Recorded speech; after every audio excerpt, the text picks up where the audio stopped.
시청자 여러분 안녕하십니까? 여러분의 경제학 통찰력을 길러주는 경제아카데미입니다. 오늘의 경제아카데미를 시작하기 전에 먼저 구독과 좋아요 버튼을 꼭 눌러주시면 감사하겠습니다. 지금부터 오늘의 경제아카데미 방송을 시작하겠습니다. 오늘은 2020년 9월 16일 조선일보. 오늘의 제목은 임금 피크 직전 퇴직연금 정산하라. 이후에는 DC형 과감히 도정, 확정기억형 과감히 도전하라는 내용을 가지고 살펴보도록 하겠습니다. 퇴직연금 200% 활용하려면 국내 퇴직연금 적립금이 제도 도입 이후에 14년 만에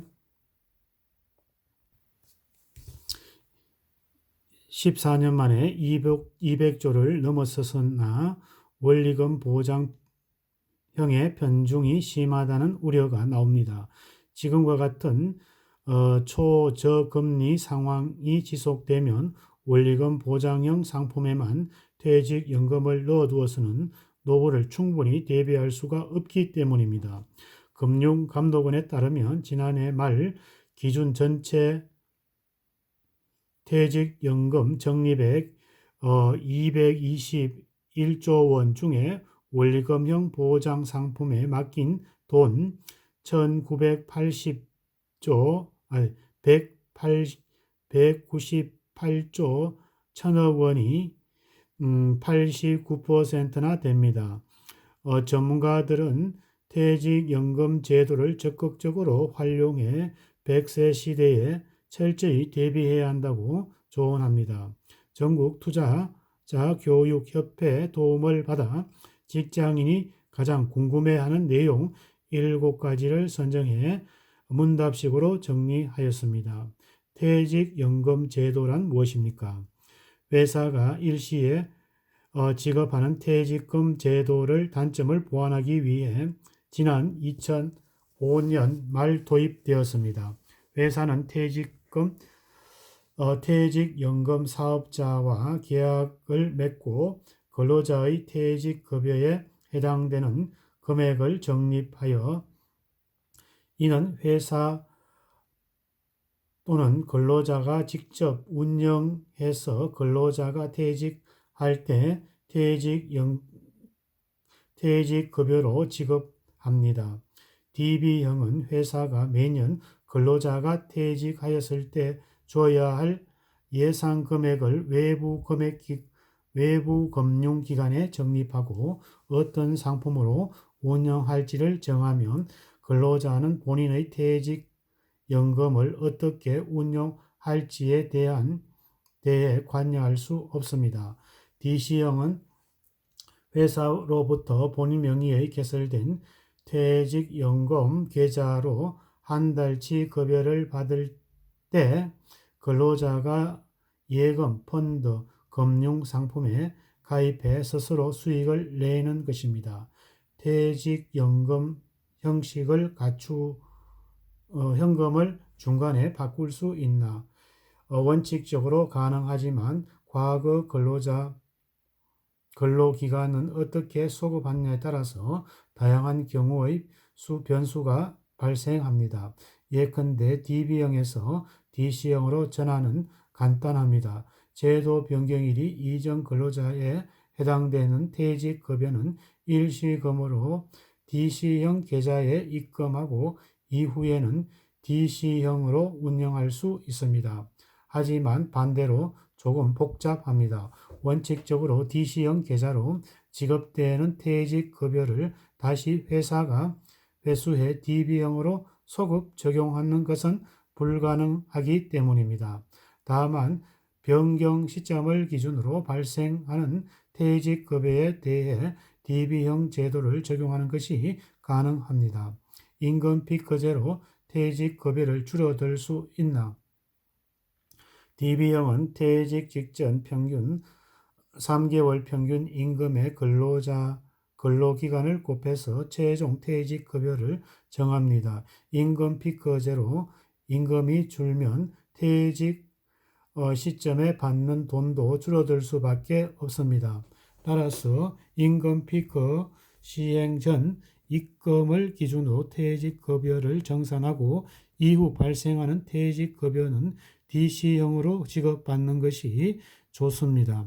올해부터 새로운 소득세법이 시행되면서 연금 수령 11년 차부터 퇴직소득세의 70%에 추가로 10%를 더해 주는 것으로 알아두면 좋습니다. 예컨대 1억 원을 20년간 연금으로 수령할 경우에 지난해까지만 해도 매년 납부해야 하는 세금이 17만 5천 원으로 같았지만 올해부터는 첫해 10년은 17만 5천 원이고 11년 차부터 15만으로 줄어듭니다. 퇴직연금을 일시에 받을 때와 연금으로 받을 때 납세 부담은 어떻게 되나? 퇴직급여를 일시금으로 금이 아닌 연금으로 받으면 퇴직소득세의 70%에 해당되는 금액을 연금 수령기간에 나누어 받습니다. 예컨대 20년간 일한 직장인이 퇴직급여가 1억 4천만 원이라고 할 때 일시금으로 찾을 경우에 세금은 516만 5천 원인데 연금으로 받는 경우 361만 5천 원으로 155만 원이 가량 적습니다. 또 매년 36만 1천 원씩을 10년간 납부하면 되기 때문에 부담이 훨씬 적습니다. 또한 퇴직급여를 연금으로 수령하는 금액은 다른 소득세와 합산하지 않고 무조건 분리과세됩니다. 만약 IRP 개인형 퇴직연금 계좌에 퇴직급여를 받는 금액 1억 4천만 원을 10년간 연금으로 받으면 다른 소득이 있어도 앞서 계산한 세금을 빼면 매년 1,363만 원을 받을 수 있습니다.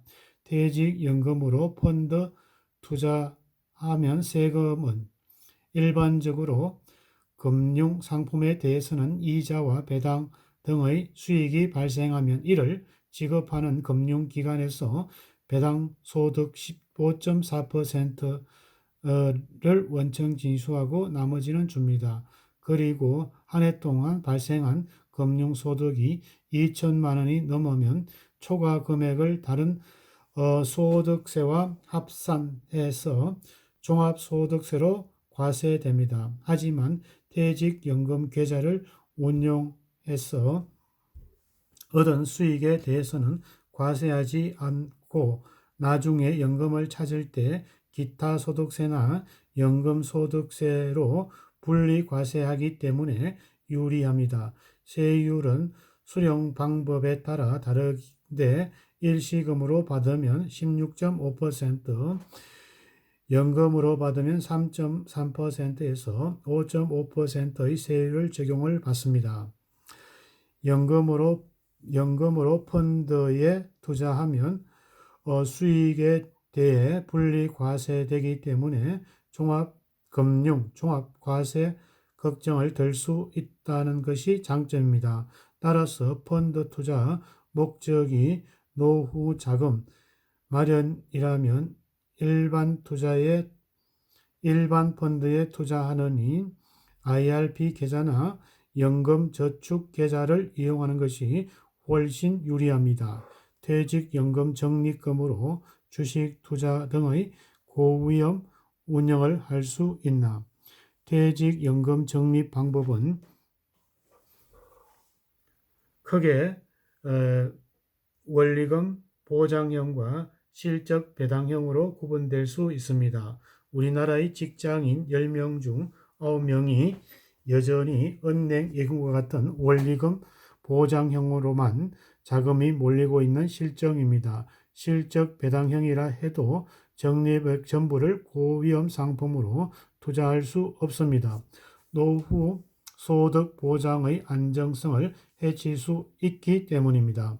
DC형도 주식에 투자할 수 없고 주식형 펀드는 투자할 수 있습니다. 하지만 계좌 잔액의 최고 70%까지만 가능합니다. 다만 주식 투자 비율이 40%를 넘지 않는 채권 혼합형 펀드나 목적 시점에 따라 자산 비율이 자동으로 조절되는 타켓 데이터 펀드 등에 100% 투자할 수 있습니다.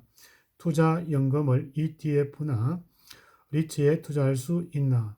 예, 가능합니다. 다만 ETF는 증권사에서 연금에 가입한 사람만 투자할 수 있습니다. 은행이나 보험회사에 연금저축과 IRP를 가입했다면